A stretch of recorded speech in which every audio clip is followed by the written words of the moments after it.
Let's have a quick chat about travel.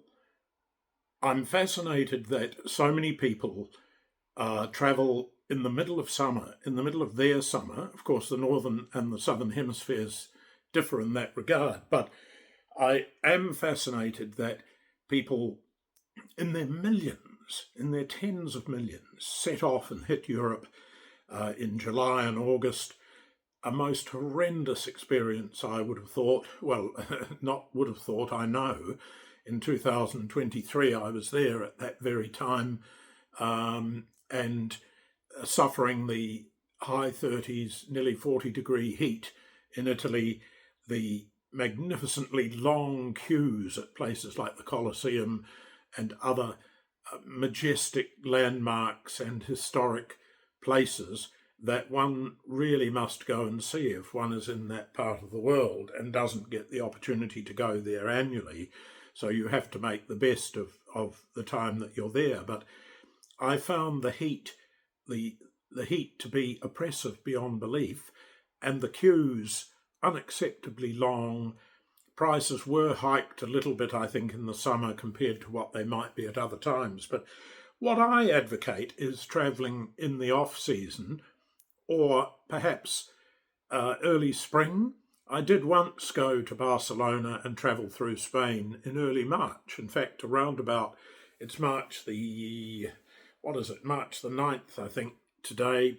And it was around this time a number of years ago that I was in Barcelona and took the train through to San Sebastian, met an old friend who'd travelled across the Pyrenees by car from south of Toulouse in France, and we had a magnificent lunch at one of those beautiful restaurants. This particular one was Arzac, which at the time was one of the top 50 restaurants in the world, and the chef and current owner was a young lady who I believe had won female chef of the year or up and coming chef of the year or something like that the year before. So it was a divine experience, and she was extremely gracious. She came out and sat with us during our lunch. The restaurant, in fact, wasn't very busy at the time, and this is my argument. You can go to these places without having to experience chock-a-block seating and restaurants that are full and queues and having to book a long way in advance. We actually just virtually bowled into this restaurant, and we could have had our pick of many of the others at that time. So we're talking early March, which is quite some distance away from July, August. So something to consider. The weather was actually quite reasonable. It wasn't too bad at all. And whilst you might not go swimming at that time of the year, it had a certain charm and a certain appeal, and you could see a part of this particular region in the world through different spectacles, one might say, to those which you might use at the height of summer and the peak season. So to look at other parts of the world where it's advisable, and I would encourage people to travel in early spring, this time of the year, March or April. China is one. China is a teeming mass of humanity at the best of times, and so you do want to plan your trip, unless you're on some sort of an organised thing. But if you're a free traveller, as I am always, you make your own way, and China is sophisticated enough so that you can just go online and book your hotels using booking.com or whatever platform you choose. They all operate in China, and the train system is one of the most advanced in the world. The Chinese have some of the best trains in the world, let's be frank. High-speed trains that are in immaculate condition inside and out. Unlike, I'm sorry to say this, my French friends, unlike your own train system, which exhibits filthy, unwashed carriages that no one seems to give a damn about. In China, it's quite the opposite.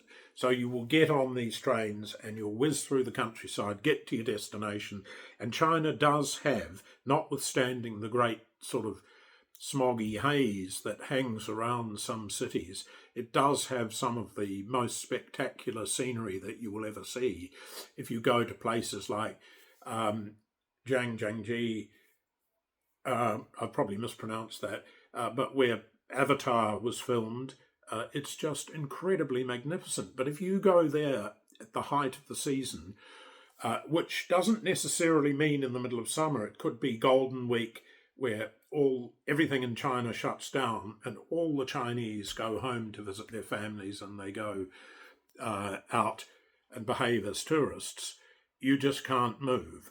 We're talking hundreds of thousands of people trying to get up these mountains on elevators and up staircases, and it's the most god-awful thing that you've ever encountered. So it's a must that you avoid tourist spots or places that are internationally famed in China at those times when they're busier than usual, because if you think you know crowds, if you think you've seen crowds, if you think you've experienced the crush of humanity, you ain't seen nothing until you go to some of those parts of China. I have been to China many times, 45 in fact, over the years. So I know the country well. I would recommend anyone going to China to forget about Beijing and Shanghai.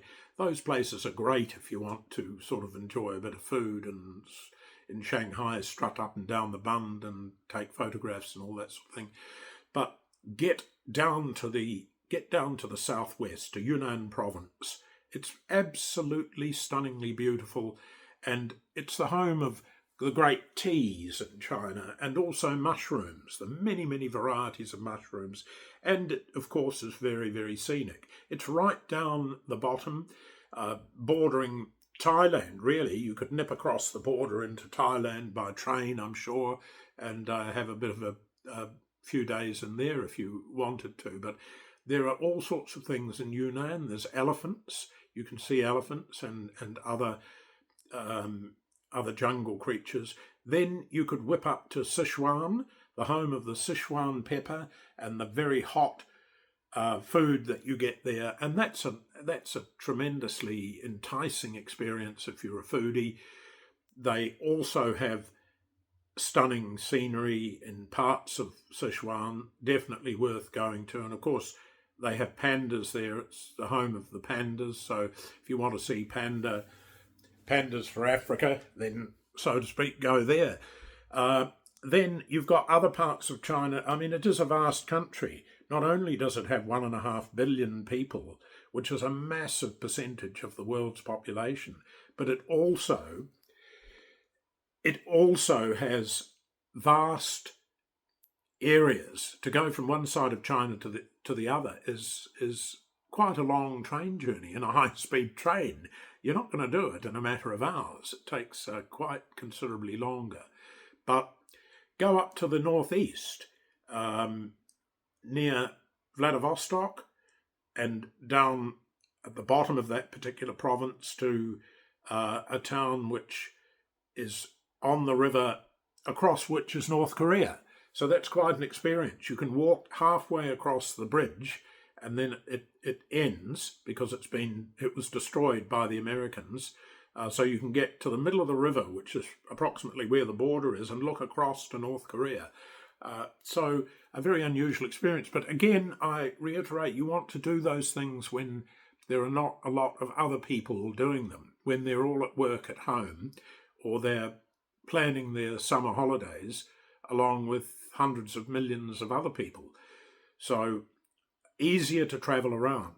And look, I'm sure the same applies in other parts of the world. Where I am, down in the south in New Zealand, it's certainly a lovely time to travel now. This is actually autumn. You could do it in spring, but autumn is, or as the Americans say, fall, is another lovely time to travel because you've still got beautifully sunny days, not necessarily high temperatures, but you've got beautiful clear blue skies and wonderful travelling conditions, not too many tourists, because most people come down this way in the summer, let's be frank, and you can enjoy the country at your own leisure. And most people from heavily populated parts of the world find New Zealand relatively deserted anyway, even at the busiest times. So if you want to feel that you are on this earth and you've got it all to yourself, you've got the great vast wilderness to yourself and the majestic mountains in the background, and you want to feel as though you're the only person there, then come and have a look. But that's all. That's all I'm telling you. Avoid the peak seasons. That's my advice for the day. Talk soon.